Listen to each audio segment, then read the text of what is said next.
स्वागत है। समाजवादी परिवार में रार के बाद पहली बार मुख्यमंत्री अखिलेश यादव पूर्वांचल के दौरे पर रहेंगे। माना जा रहा है गाजीपुर में मुख्यमंत्री का स्वागत बारिश की फुहार करेगी। फिलहाल करमपुर के मैदान में बने मंच पर विरहा का गायन चल रहा है।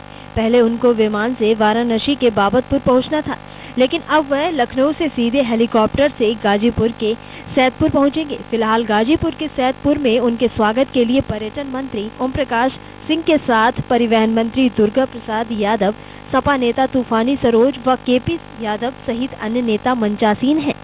वहां पर भीड़ मुख्यमंत्री अखिलेश यादव का इंतजार कर रही है। समाजवादी परिवार में शीर्ष स्तर पर रार के बाद सीएम अखिलेश यादव पहली बार पूर्वांचल पहुंच रहे हैं। माना जा रहा है बनारस गाजीपुर सीमा पर क्षेत्र सैदपुर से मुख्यमंत्री युवाओं में एक बार फिर जोश भरेंगे। पखवाड़े भर तक खींचतान से संशय में रहे कार्यकर्ताओं व पदाधिकारियों में कार्यक्रम से उत्साह है।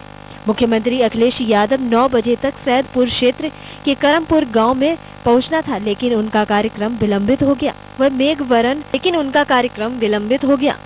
मुख्यमंत्री अखिलेश यादव अपने मंत्रिमंडल में 8वां तथा अंतिम विस्तार करेंगे। उनके मंत्रिमंडल में 3 मंत्रियों को राज्यपाल राम नाईक दिन के 12 बजे शपथ दिलाएंगे। बर्खास्त मंत्री गायत्री प्रसाद प्रजापति के साथ बलिया के सिकंदरपुर से विधायक जियाउद्दीन रिजवी का कैबिनेट मंत्री बनना तय है। कुछ को स्वतंत्र प्रभार तो कुछ को कैबिनेट मंत्री की शपथ दिलाई जा सकती है। मुख्यमंत्री अखिलेश यादव ने कल इस मामले में राज्यपाल राम नाईक से करीब आधा घंटा तक मुलाकात भी की। मंत्रिमंडल विस्तार में जहां सरकार से बर्खास्त किए गए गायत्री प्रसाद प्रजापति और पूर्व में मंत्री पद के लिए नामित होने के बावजूद शपथ न लेने वाले बलिया के सिकंदरपुर सीट से विधायक जियाउद्दीन रिजवी को मंत्री बनाया जाना तय माना जा रहा है। वहीं इनके अलावा नए चेहरे भी शामिल किए जाने की आशंका है।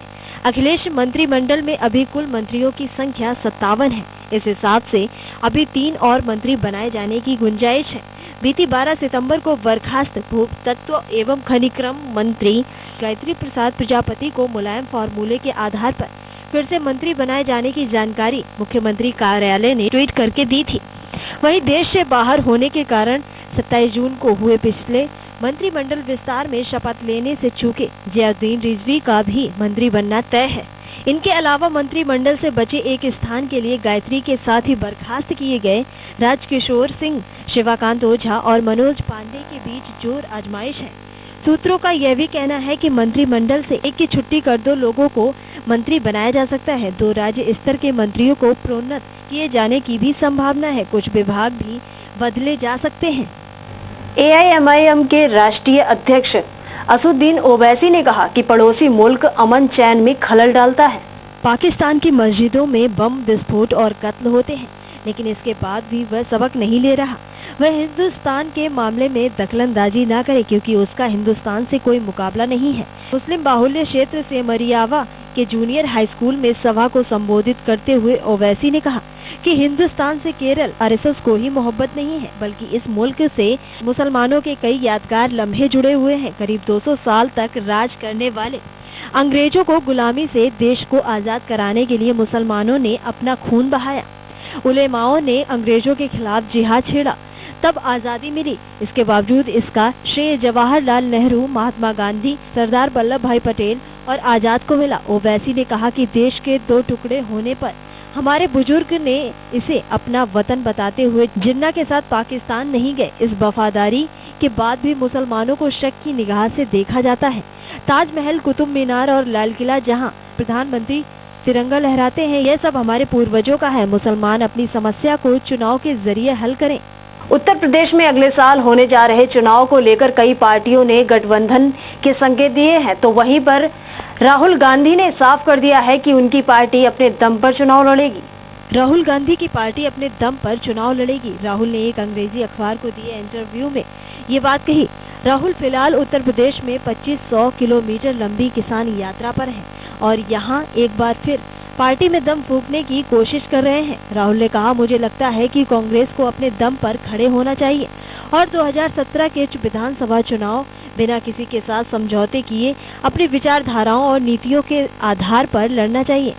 राहुल गांधी राज्य के 26 जिलों में पार्टी का प्रचार कर रहे हैं और सूबे के मुख्यमंत्री अखिलेश यादव को कड़ी चुनौती देने की कोशिश में हैं। राहुल ने कहा कि 2012 में हुए विधानसभा चुनाव में सपा की जीत के बाद अखिलेश से काफी उम्मीदें बढ़ गई थी, लेकिन उन्होंने खुद को साबित करने का मौका गंवा दिया। राहुल बोले, हालांकि मैं विपक्षी नेता हूं, लेकिन मुझे ये देखते हुए दुख होता है कि उनके जैसा युवा नेता काम करने में असमर्थ रहा।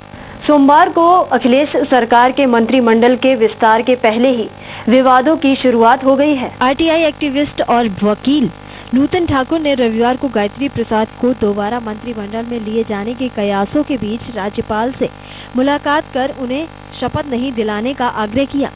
राज्यपाल को दिए अपने आवेदन में नूतन ठाकुर ने आरोप लगाया है कि मंत्री रहते गायत्री प्रजापति पर भ्रष्टाचार के गंभीर मामले दर्ज हुए और इसी आरोप में उन्हें हटाया गया था। साथ ही उनके खिलाफ सीबीआई ने भी भ्रष्टाचार के मामले दर्ज कर रखे हैं। नूतन ठाकुर ने आरोप लगाया कि अनुच्छेद के धारा 164 के तहत ये कहते उन्हें हटाया गया कि उन्होंने राज्यपाल का विश्वास खो दिया है और जब एक बार उन्होंने विश्वास खोया है तो इतनी जल्दी दोबारा विश्वास कैसे प्राप्त कर लिया।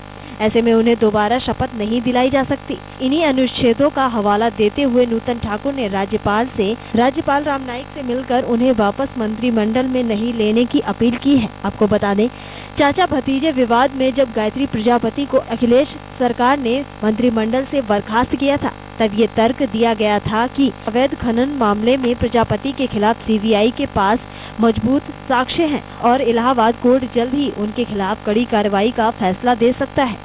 तो फिलहाल के लिए यूपी स्पेशल में बस इतना ही। समय के साथ चलते रहने के लिए देखते रहिए समाचार टाइम 24। धन्यवाद।